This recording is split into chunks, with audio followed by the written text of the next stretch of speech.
In the latest Cyberpunk 2077 news, CDPR revealed new content via Night City Wire Episode 2, and a new song by Samurai titled A Like Supreme, both of which can be found on their official channel, which I recommend checking out if you have not done so already.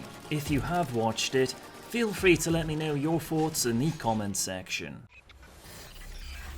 Previously, it was hinted that during the game, they will be able to experience a concert similar in style to Priscilla's performance of the Wolven Storm in Witcher 3. Marcin Przybyłowicz strongly hinted that the Johnny Silverhand and Samurai footage revealed in the Night City Wire was related to this.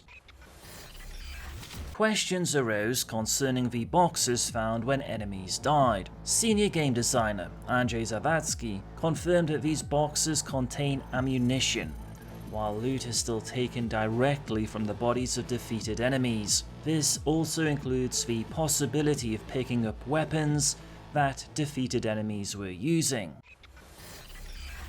For those who regularly watch my news content, you may recall I reported on a new character back in May called Wakako Okada. As evidenced by the recent gameplay, once again my contacts in Night City were correct. In an interview between Paweł Kapala and VG247, Paweł explained that the environment will be highly destructible, citing an example that if he hits a pipe with water in it, you will see water sprouting from the area which was hit. This design philosophy extends to most objects found in the game. Concerning the animation of character deaths, this will be highly dependent upon the power of the weapon being used. So a grenade explosion will have a notably different impact than a headshot from a small caliber pistol. On the topic of legendary weapons, Paweł explained that depending upon how V completes missions will impact upon what V might receive. He cites the example of assisting Meredith Stout.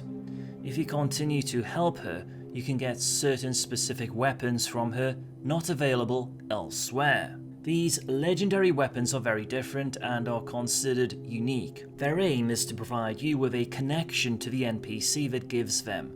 However, while legendary, the weapons will still have certain behaviors that may not necessarily fit in with your playstyle.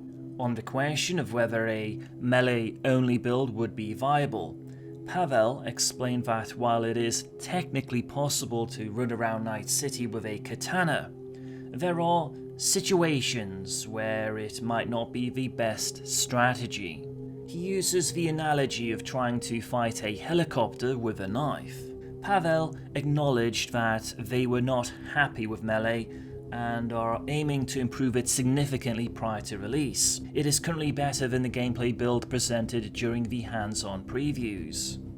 Limb damage will be present, so for example if he injures an opponent's arm, they might drop their two-handed weapon and start using a one-handed pistol. Paweł also wished to stress that as far as boss fights are concerned, they should not feel like bullet sponges.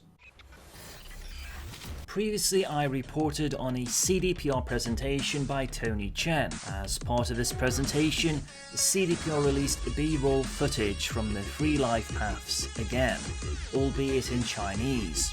There were minor variations in the footage.